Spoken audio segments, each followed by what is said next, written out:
Hi guys! Share ko lang po sa inyo yung araw ng ating pag-i-Ingles. Ito ay Thursday ng umaga. Maaga-maaga guys. Sobrang aga. Yun, wala akong tulog. Mga 2 hours lang yata ang tulog ko kaya bangag na bangag. Kasi yun nga, 1 a.m. na kami nakauwi ni my friend. Shout out Sachi Uy! Ayan yung ubi bag na binigay mo. Ayan, ubi pa rin siya. Ayan guys, lahat sila naka-Ingles na. Wednesday ng gabi. So, pero, ayun, naabutan ko rin si Sir Ernil bago ko umalis nung mag-ingress. Sabi ko, Sir Ernil, sorry, late na ako. Ayun, okay lang naman daw kasi nung nag-ingress sila nung gabi ng Miyerkules, sobrang dilim at sobrang init. Ayun. Pero nag-ingress din naman ako, may mainit din naman at wala namang wala naman din ilaw. So, parehas din naman. Akala niya siguro, nung nag-ingress ako, may aircon na at saka may ilaw na. Yun, maaga kasi talaga ako. At ang dinala ko guys ay hook na malaki para para kayang-kaya yung bigat noong frame noong 24 by 24 inches natin. Ayun. Sabi ni Miss Krishna, bawal magbutas sa mismong panel. Tingnan ko daw kung paano isinabit ng mga artist yung kanilang mga paintings. Pero nakita ko guys, sinignan ko, nagbutas din sila. Kaya sabi ko, ayun, Miss Krishna, magbubutas din po ako kasi hindi ko po alam kung paano isabit ng walang butas ang panel. Parang ang idea daw na dapat ay nakasabit dun sa tuktok yung nylon. Sakto, nakabili ko ng nylon bago umakyat ng MRT. Hindi pa talaga nagbubukas guys, sobrang aga. Ayun, nakiusap ako na magbukas na sila para bigyan ako ng nylon. Ayan. Hindi ito yung mga paintings na nakadisplay halos no sa Madison. Ibang paintings yan guys. Pero si Miss Zane yata, dinala yung ibang mga galing Madison. 4 yata yon. Pero yung dala ko, ibang paintings yon. Ayan, pinulot ko na guys yung mga nylon na nakat natin kasi sobrang linis guys, sobrang organized talaga yung mga panel, yung sahig.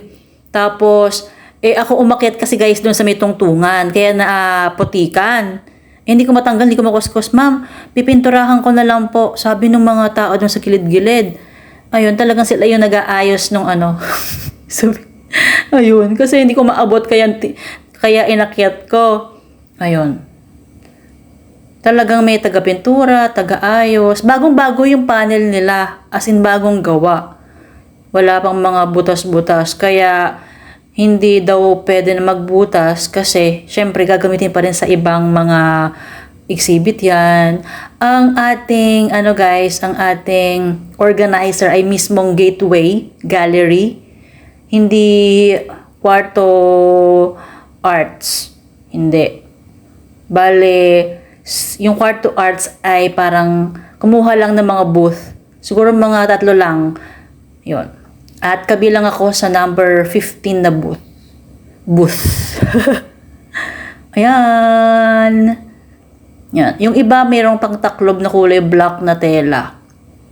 Kasama ko yan guys sa mismong exhibit before sa gateway, yung ibang mga artist, din may mga bago ding mga artist, pero ang priority nila na kunin na artist, yung mga artist na nila before. Ganon. Ito guys, hindi to sa namin, sa group namin. Ayun. Tapos may pailaw pa sila guys. Pero last time naman may mga pailaw naman din sila. Pero ito parang social kasi dala-dalawa yung ilaw sa isang panel. Ayan, sobrang texture nitong painting na to. With frame.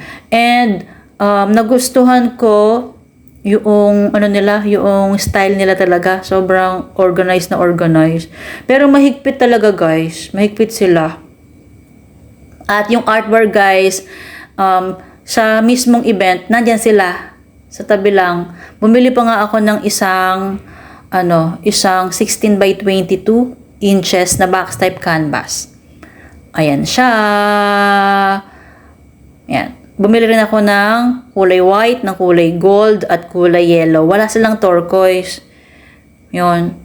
Kaya sinimot ko na lang yung turquoise ko. Plano kong bumili ng easel pero bawal palang magkaroon ng easel sa mismong exhibit. Yun. Walang turquoise guys. Ito blue to eh. Kaya hindi ko rin to kinuha. Yan. Kasi, plano ko bumili ng, ayan, yan nga yung nabili natin na canvas para maihabol, makagawa pa ako ng isang painting. Ayan, ito yung ingress natin, ingress day. Bumili tayo ng isang canvas na tig 800 plus. And ang ganda-ganda noong mismong canvas niya kasi parang may gesso na sobrang lambot i-apply ng mga pintura. Gandang gamitin nito. Next time ito gagamitin ko na box type na canvas. Ayan na. Guys, sobrang hirap mag-ingress. Ay, sir ni Lo, yun. Kararating lang niya. Sobrang hirap mag-ingress. Sobrang sumakit yung kamay ko kasi pinapaikot ko tapos ang hirap ilagay talaga yung hook. Sobrang sakit sa kamay. Ito naman yung mga paintings ni Engineer. Engineer Art. Shout out. Ayan. Yan. And, na-realize ko na mas okay dito yung mga paintings na parang nasa canvas. Ganon. Ayan. Kasi, yung mga papel natin parang hindi masyado pansinin eh. Mas okay yung mga canvas and with frame din. Ayan. Marami rin guys sculpture. Kakaiba yung mga sculpture nilang dala. Ayan. May mga mukha pa nga ni Sharon. Ayan. Sharon Cuneta ba yan? Tsaka si Manny Pacquiao. Yan. Mga portrait na parang oil yung kanyang medium. Ayan. Harvest. Hindi ko alam kung paano ginagawa nila yung ganyan. Sculpture na metal. Ayun. Sobrang social ng mga frame. Yan. Harvest. Magtataho. Ayan, ang ganda ng painting guys. Violet.